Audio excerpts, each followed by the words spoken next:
I never imagined I would be telling this story, but here I am, living proof that life and death aren't what I once believed. My name is Adam Hall, and for the majority of my 8 years on this planet, I was the definition of a hardline atheist. I spent my 20s sneering at anyone who mentioned a higher power, scoffing at churches I passed on my morning run, and rolling my eyes at friends who invited me to Sunday services. I took science as my sole gospel, convinced that everything about reality could be explained by logic, probability, and a dash of coincidence. Little did I know that my greatest lesson about the nature of existence would come in the moment my own heart stopped beating, and that I would come back to share what I learned. Keep watching, because what happened during that brief time I flatlined will challenge every assumption you've ever held. I was raised in a moderately religious household, but it didn't take me long to break free. My parents practiced a lukewarm Christianity, more tradition than faith in my view, and by the time I hit 16, I saw no point in continuing. I told them I was done with the fairy tales, that I had discovered Carl Sagan, Richard Dawkins, and Neil deGrasse Tyson. In my mind, the universe was enough, and religion was an archaic holdover from an age of ignorance. My folks didn't protest much. In a sense, they themselves weren't deeply rooted, so we quietly drifted apart on matters of faith. I thought I'd found clarity in atheism, yet I couldn't have known how flimsy that certainty would be when I faced the ultimate question: what lies beyond death? Through my 20s and into my 30s, I built a career in tech startups where rational thinking reigned supreme. My colleagues and I prided ourselves on data-driven decisions, where the only God we bowed to was the bottom line. We took pride in being realists. I was convinced that prayer was a psychological crutch, that churches were social clubs perpetuating myths, and that the Bible was a collection of Bronze Age legends. If you told me back then that I'd one day proclaim Christianity's truth, I would have laughed you out of the room. But laughter fades when you're staring at your own mortality, and I was about to do exactly that in a most unexpected way. My near-death experience was triggered by something so mundane, it felt cruelly ironic. One afternoon, I'd been working late at a data center and forgot to eat. Famished, I wolfed down a fast food meal. My heart began hammering in my chest moments later. I felt dizzy, my vision dimming, and the next thing I remember was collapsing onto the cold concrete floor. It turned out I had an undiagnosed heart condition, an arrhythmia that propelled me straight into cardiac arrest. It's terrifying how life can pivot in a heartbeat, literally, and thrust you into the realm of the unimaginable. The paramedics arrived swiftly, so I'm told. But from my perspective, all I recall is total blackness, suddenly giving way to an uncanny clarity. I was no longer connected to my body. I hovered above the scene, seeing the swirl of red and blue lights reflected on shiny metal surfaces. I watched the paramedics press the defibrillator pads against my bare chest, my own face pallid and expressionless. It should have horrified me, but I was entirely calm, like my consciousness was blanketed in a comforting hush. It was only the beginning. A hint that the reality I'd denied for so long was about to crash headlong into everything I thought I knew. A tunnel of shimmering light opened behind me, yet the word tunnel doesn't do it justice. It was more like an endless corridor of living luminescence, pulsing with a warmth that beckoned me closer. At first I resisted the pull. This can't be real, I thought, clinging to my old convictions. But the more I hovered, the more that light enveloped me. My skepticism dissolved under its sheer tenderness. There was no fear, just an overwhelming sense of acceptance, as if I was home. Funny how quickly so-called logic evaporates in the face of an experience that defies every rational box you've built around your mind. I drifted down that corridor, uncertain if I was moving or if it was moving around me. Glimpses of my life began to flicker in the radiance. Kindnesses I'd shown, cruelties I'd inflicted, trivial days I'd wasted, and the quiet nights I'd spent stargazing, without pondering who might have created the stars. It was like a panoramic display, but it didn't feel judgmental. Instead, it felt like a loving presence was showing me the truth of who I was, not just how I'd perceived myself. That presence was about to reveal itself in a way that no atheist perspective could ever rationalize away. Suddenly, the corridor opened into a vast realm that stretched in all directions, like a horizon of liquid light. Though I couldn't see a sun or stars, everything shimmered with life. A figure emerged from the brilliance, and I knew instantly it was Jesus Christ. I wanted to deny it, to argue that my mind must have conjured up a familiar religious figure in a moment of crisis. But every cell of my being recognized him. This was no hallucination. It was more real than any moment I'd lived on Earth. No scientific explanation could replicate the power of standing in that presence, where love radiated in waves that made my old worldview crumble. He didn't speak with his lips, yet I heard him. A voice resonated inside me, a blend of kindness and unimaginable authority. He called me by name, Adam, and for the first time in my life I felt utterly transparent, as though he could see past every intellectual defense, every scornful remark, every smug atheistic stance. Yet I didn't feel condemned. If anything, the love in his gaze made me realize how incomplete my life had been without acknowledging the source of all that is good. It's astonishing how one encounter can shatter the fortress of denial built over decades. Jesus showed me a breathtaking vision, the universe as I'd known it, billions of galaxies swirling through endless space. But then he expanded my understanding, and I saw spiritual dimensions layered beyond the physical plane. I witnessed angels that guard, demons on that torment, and a cosmic battle for souls. My chest tightened with awe and trepidation. This wasn't the comfortable, godless cosmos I'd accepted. Here was a reality teeming with purpose and intent, in which humanity was profoundly cherished, yet dangerously free to reject that love. That freedom, I realized, formed the crux of our existence, to choose or refuse the one who created us. Then Jesus offered a glimpse into my own heart. I saw my scorn for people of faith, the arrogance that had me labeling them as gullible. He traced the wounded parts of my past I'd hidden under scientific bravado, moments of betrayal, deep loneliness, times when I secretly yearned for something greater to believe in. But in my pride, I had pressed it all down. He didn't rub my errors in my face. Instead, he made me see the emptiness they had created, and how all along he had been gently knocking at the door of my heart. I wonder how many like me dismiss that faint knock, never suspecting it might be the King of Kings seeking entry. Now came the part that truly humbled me. Jesus invited me to peer into a dimension of sorrow, a place people might call hell. It wasn't the cartoonish place of pitchforks and flames I'd once ridiculed. Rather, it was an unspeakable void, an eternal state of being separated from the source of all love. Souls there seemed trapped in their own regret, aware of a love they had spurned. A tidal wave of grief hit me as I realized that rejecting God wasn't about being punished by a tyrant. It was about severing ourselves from the only fountain of hope and light. The heartbreak of that separation is a torment beyond any physical pain, a truth that still makes me tremble. Yet my terror was soothed when Jesus pulled me away from that grim scene. His eyes mirrored both sadness for those who chose that path and boundless compassion for everyone else. He conveyed that each soul was crafted with a divine spark, but we can bury it under cynicism, hatred, or sheer ignorance. Still, he offers redemption, a hand extended across the chasm. I felt an irresistible tug of love, and for the first time I understood what it meant to embrace grace. It's surrender, it's hope, and it's a choice that even a lifetime atheist can make. If only we can humble ourselves enough to grasp it. I didn't want to leave that realm of unfiltered truth and unconditional love. Yet a sudden wave of finality washed over me. Jesus placed his hand upon me, solid yet made of light, and I felt a rush of warmth surge through my entire being. I sensed he was granting me another chance in the material world to share what I had experienced. In that instant, the luminous kingdom blurred around me, and I felt my consciousness yanked downward like gravity pulling me from a dream. The heartbreak of leaving that presence was eclipsed by the urgency of what he'd entrusted me to do.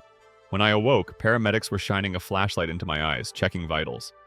My heart pounded, chest raw from the compressions and defibrillation. They said I'd been technically dead for over 6 minutes, but they'd managed to get a rhythm back. The surgeon later told me my survival was remarkable, with minimal damage to my heart tissue. From a purely clinical angle, it was a near impossible scenario. But I knew it was more than luck. I'd been sent back for a reason. The real challenge would be communicating that reason to a world that might be as skeptical as I had once been. The days following my resurrection were surreal. My body ached, but my spirit felt unbelievably alive. My parents wept when I recounted that I had seen Jesus. They were overjoyed, yet also stunned, because I had always claimed I'd never bow to religious superstition. Close friends laughed nervously, assuming my oxygen-starved brain had conjured illusions. At first, I struggled to articulate the depth of the encounter. How do you compress eternity into words? How do you describe a love that can outlast galaxies, or a sorrow so profound it redefines your entire moral compass? It was like trying to capture the ocean in a teacup. Impossible, yet I had to try. I realized my old worldview couldn't hold water anymore. Atheism, once my intellectual fortress, now seemed claustrophobic and incomplete. I pored over the New Testament, devouring the Gospels as if they were letters from a distant homeland I'd finally found. Verses I'd mocked suddenly blazed with clarity. In him was life, and the life was the light of men. That line from the Gospel of John used to sound like metaphorical fluff. Now it felt like a literal explanation of what I witnessed in that realm of glowing presence.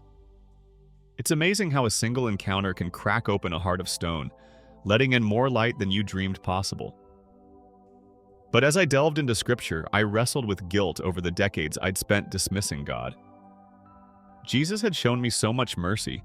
How could I reconcile that with the memory of me belittling believers, scoffing at any notion of sin or redemption?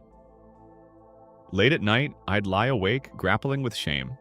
But then I'd recall the look in his eyes, pure acceptance, even while knowing every flaw of my past. The cross, once just a symbol, now pulsated with the unstoppable truth of sacrificial love. Realizing that God's grace was bigger than my greatest insult was like having a burden the size of a boulder lifted from my chest. I felt compelled to speak publicly about my near-death experience. At first, fear of ridicule held me back. I remembered how I used to treat those who shared miraculous stories. I'd brand them ignorant or manipulated by emotion. Now the shoe was on the other foot. A hush would fall over the crowd whenever I tried explaining what I'd seen, how I'd sensed an all-encompassing presence that was undoubtedly Jesus Christ. Some would tear up, others would shake their heads and walk away. But a seed was planted, even in the skeptics, because once you've experienced raw truth, it radiates from you, undeniable and life-changing. In time, I found a church community. Stepping into a sanctuary for the first time after my NDE felt like crossing an invisible threshold. The pews, the stained glass windows, once symbols of superstition to me, now resonated with meaning. It wasn't about the building, but about the hearts gathered there seeking to encounter the same Jesus I had met so dramatically. When I approached the pastor and shared my experience, he listened with rapt attention, tears in his eyes. I realized that not all religious institutions are hollow shells.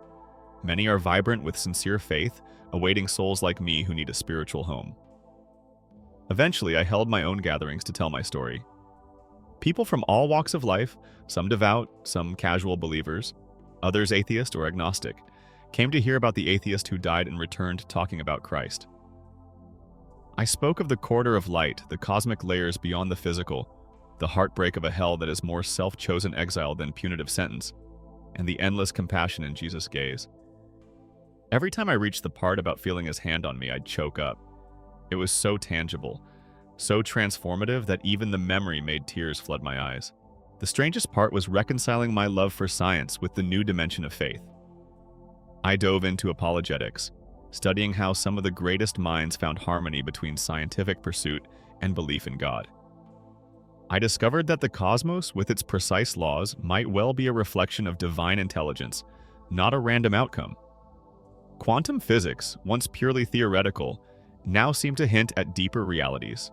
Maybe the spiritual dimension Jesus revealed to me was simply a higher plane waiting to be explored.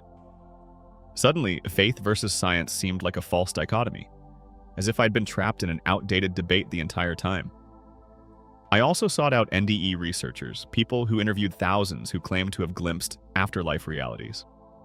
Their accounts, while differing in details, carried haunting similarities. The life review, the sense of overwhelming love, the notion of a supremely radiant figure many identified as Christ. My experiences echoed so many of their testimonies that any hope of rationalizing it all away evaporated. Indeed, the more I learned, the more convinced I became that the Christian narrative wasn't a myth. It was the cosmic storyline, unfolding from the dawn of time to the present. Everything pointed back to the cross and the resurrection, anchors of hope bridging our flawed world to the kingdom of heaven. Of course, not everyone in my old circle celebrated my transformation. Former atheist friends said I'd lost my logical edge, or that I'd undergone some oxygen-deprived hallucination. Others pitied me, believing my mind had conjured a last-minute coping mechanism to spare me the terror of oblivion. But I couldn't unsee or unfeel the reality of that realm. The peace, the authority, the love emanating from Jesus was more concrete than any hard evidence I'd analyzed in my previous worldview. No argument, scientific or otherwise, could override the absolute certainty that I was changed to my core. One day, I decided to pen my experiences into a book.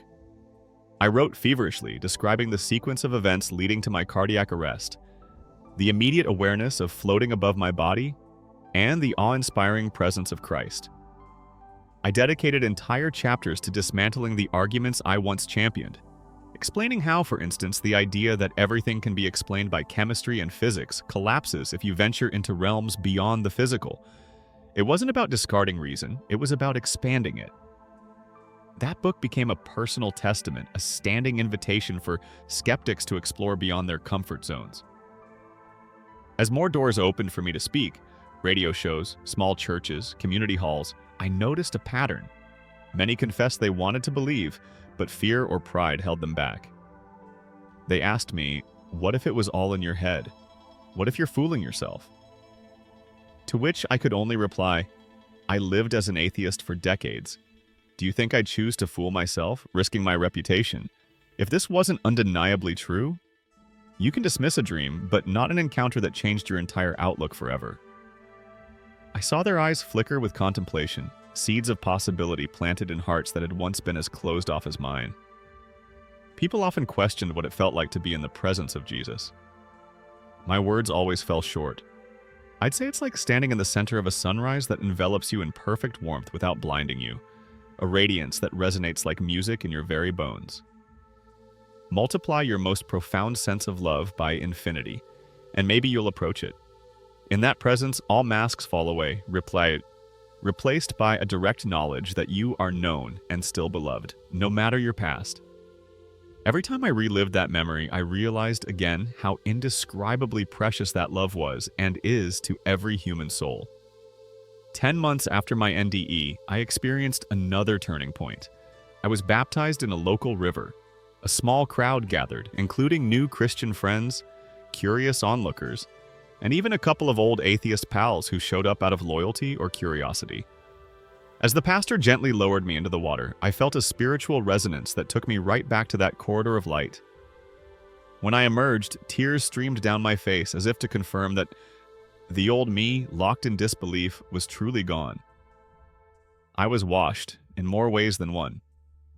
In that moment, the truth about Christianity was no longer an abstract concept, but a life-giving reality pumping in my veins. Since then, I've dedicated my days to bridging the gap between skeptics and believers. I host online forums where atheists can ask me anything about my NDE, about scripture, about the logic behind faith. Some mock me, sure, but many come with genuine curiosity. I share that the biggest misconception is that Christianity demands you toss out your brain. On the contrary, it invites you to see the world in a fuller, richer light, with science revealing the mechanisms and faith revealing the meaning behind them. Witnessing hardened cynics soften, even if just a little, always makes me recall the moment I first glimpsed that corridor of infinite light. I'd be lying if I said everything is easy now. Life still has struggles, heartbreaks, the grind of day-to-day living. But from the instant I returned, I knew I was never truly alone. Jesus doesn't guarantee a carefree existence. He offers hope that transcends every tragedy. Knowing that a divine presence watches over me, guiding me through scripture, prayer, and fellowship, has transformed challenges into growth opportunities rather than pointless suffering. The difference is night and day. Once I saw random Cain, now I see grace weaving through even the darkest nights of the soul. There are times I miss the simplicity of my old worldview, where the universe was silent and what you see is what you get. It took less courage in a way. Yet that worldview crumbles when confronted with the overwhelming reality of love that is personal, purposeful, and infinite. If you're still watching, maybe you're curious or you felt that quiet tug deep inside. I urge you, don't wait for a near-death experience to open your eyes. Let my story be the crack in your armor of doubt, a gentle nudge that there's more to existence than we can measure. Nothing compares to encountering the author of life, and I promise once you do, you'll never want to return to living any other way. Looking back, I see the remarkable synergy of every moment leading to my heart failure and resurrection. The paramedics, the precise timing, the surgeons, none of it was coincidence. Jesus gave me a second chance not just to save my body, but to redeem my spirit and maybe help others along the path. I still wrestle with how best to use this gift. Sometimes I speak at churches, sometimes I talk to small atheist circles, sometimes I simply console a neighbor in tears. The form doesn't matter as much as the heart behind it, testifying to the unwavering truth I discovered beyond the veil of death. Every conversation is an echo of that luminous kingdom, reminding me that no soul is too far gone to be touched by God's grace. As I near the end of this testimony, I reflect on the me that was. A proud atheist, convinced that intellect alone was enough. That man died on a concrete floor, replaced by someone who's seen the glory of a resurrected Christ and felt the ache of souls drifting in a self-imposed exile. The story I share is neither myth nor metaphor. It's a plea from a once staunch unbeliever who glimpsed the ultimate reality. Jesus lives, and he is the embodiment of truth, love, and redemption. No argument or skepticism can stand for long against an encounter so pure it redefines everything you know about life and death. So here is my closing thought to you, dear viewer. My journey from atheist to believer wasn't the result of a polished debate or a brilliant sermon. It was the consequence of stepping beyond mortality and meeting the one I'd denied for years. It shouldn't take a brush with death to open your heart. If you feel the slightest stirring, the faintest sense that there might be more to existence, lean into it. Ask questions, read the Gospels. Pray, even if it feels awkward, because as I discovered, the truth isn't a theory or a set of dogmas, it's a person, and he's far nearer than you've ever dreamed. The day you realize that will be the day your entire reality shifts into the light, exactly as mine did when my heart stopped, and heaven showed me what I never believed was real.